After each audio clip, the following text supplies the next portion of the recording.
everyone, it is Jazz here, and today I'm going to be doing the Mid-Year Book Freakout Tag because it's that time of the year. We're going to consider this a precursor because I think that at the end of June or sometime in July, I'm going to do a tier ranking of the books that I've read so far in the last 6 months kind of video, but I thought I would just do this video just to kind of give you a taste of what I've been reading for the first half of the year. So let's get on with the tag. Number 1, best book you've read so far this year. I actually have 2 because I'm me. So the first best book is Till We Have Faces by C.S. Lewis. I really loved the ideas this book explored. And I also really loved the writing in this. So if you want a good literary fiction, I highly recommend this one. And then the other book that I loved is Death of a Schoolgirl by Joanna Campbell Slan. This is sort of structured to be written as a sequel to Jane Eyre, and it's a mystery, and it's a really well-structured mystery. It's got a bookmark in it because my mom is currently reading it. Number 2, best sequel you've read so far this year. Haven't read a ton of sequels, but I did reread the entirety of Lord of the Rings between reading in print and listening to them in the Andy Serkis recorded audiobooks. Weirdly, the first time I read Two Towers, I hated it. I hated it so much. But the second time I read Two Towers, it was my favorite book of the 3 books. So I don't know what happened. I guess I had just a revelation, or maybe I'm just older and I was able to view it in a new way, but I'm going to go ahead and go Two Towers by J.R.R. Tolkien. By the way, do you say Tolkien or Tolkien? I'm just a fan of Tolkien. That's just my way. Number 3, I don't really have an answer for. It's new release you haven't read yet, but you want to. I'm just not very good at keeping up with new releases, but I can kind of combine an answer with a book that does come out this month for number 4, which is most anticipated release for the second half of the year. So this month, June, as it is currently, the book Happy Forever by Mark Vollman, who is one of the band members of the band The Turtles, and he wrote this book with John Cody, is coming out. Fun fact, right now the Turtles are on tour, so Mark Vollman is not currently taking my cardio drumming class, but he has been in my cardio drumming class for the last few months that I've been taking cardio drumming. And he was very excited when his book was getting ready to be released, and it comes out on the 20th, I believe. So he shared the book with the class. I told him I would read his book. So I'm going to either audiobook or maybe get a copy of the book and audiobook that book, and I'm very excited to do so. Number 5 is Biggest Disappointment.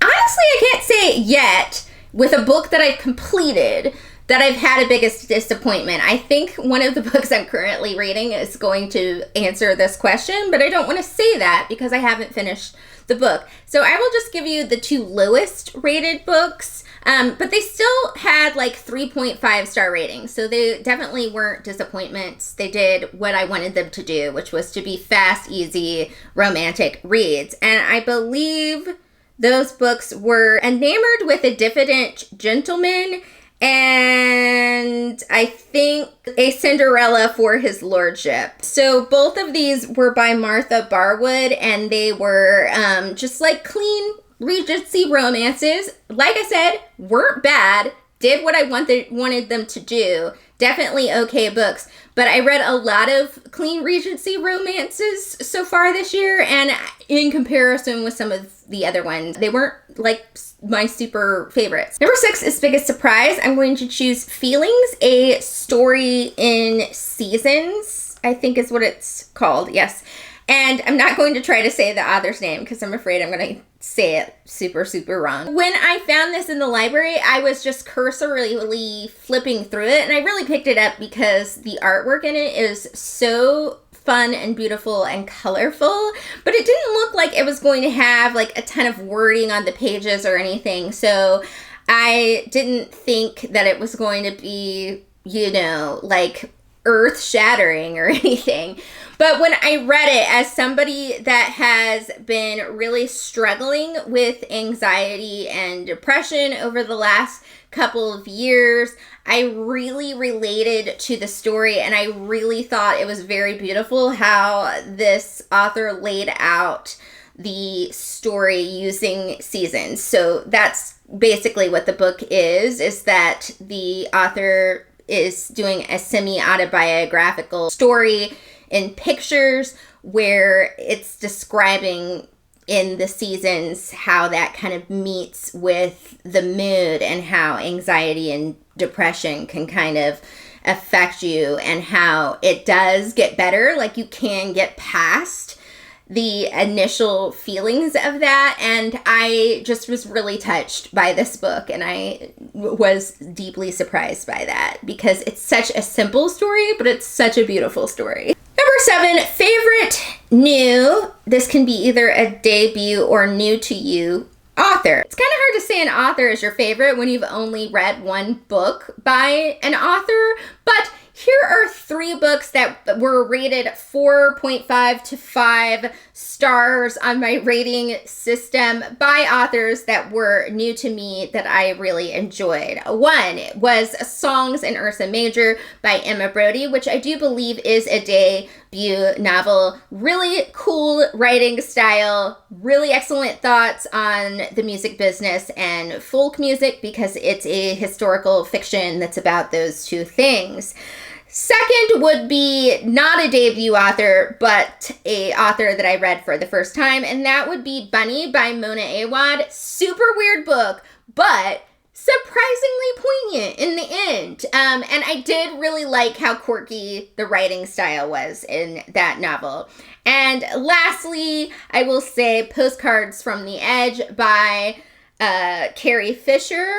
This book I listened to in audiobook, which was abridged, but Carrie Fisher's writing just pops into the ear if you're audiobooking and off the page if you're reading it. It's just a really specific sort of way of writing dialogue and actually doing a really great job of blending like humor and sadness into one great pile, and I love when authors can do that. So I really do want to read some more Carrie Fisher books. Girl was a good writer, and I just need to read everything she's ever written now. Number 8, new fictional crush. I'm going to go with Lachlan from a little book called The Widow and the Highlander. This is the first in Tales from the Highland series, and this was another one that surprised me. Honestly, it wowed me. It had a lot of like intrigue involved, and the relationship in the couple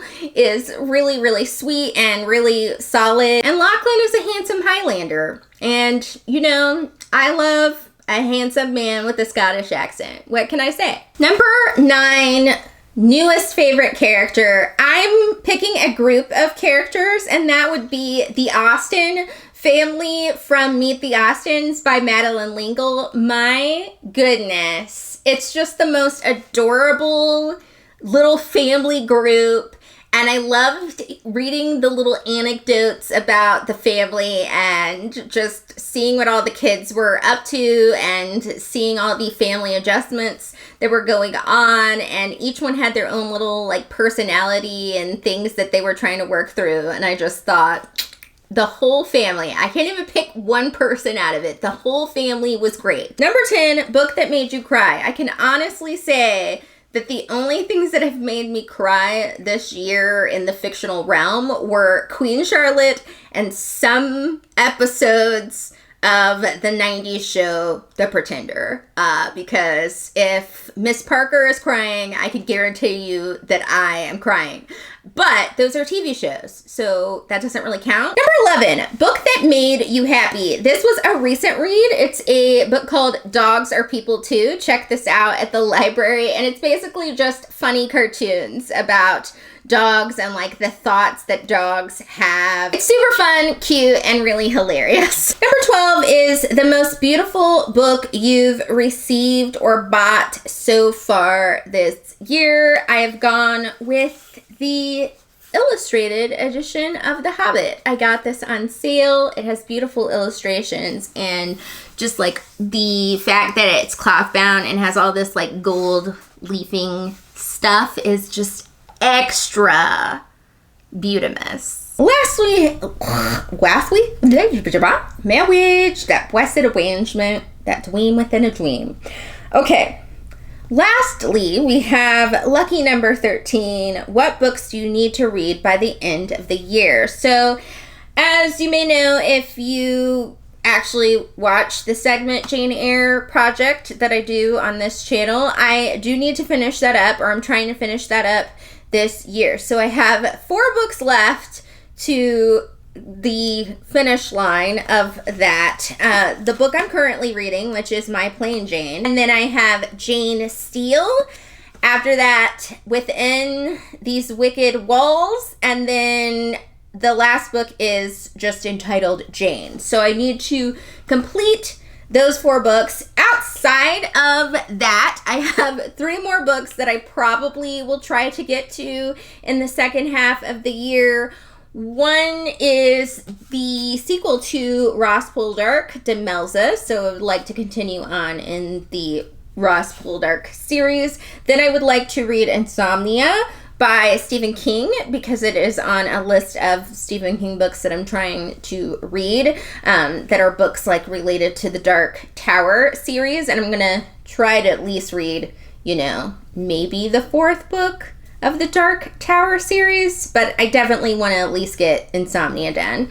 And then after that, I would really love to reread the book Wuthering Heights, but I would like to reread it in the annotated edition, and I have yet to purchase the annotated edition, so I need to do that so that I can reread that book. So that was the 2023 version of the Mid-Year Book Freakout Tag. I hope you guys enjoyed checking out this video. If you so choose, please check out my links down in my bio, either to like follow me on all my social media, or if you also want to listen to my music that me and my mom do, the link tree for that is below in there. Please drop me a comment, even if it's just to say hi. Helps with the algorithm. I believe that is it for today, my fabulous peeps. I will see you all soon with another video. Thank you for watching.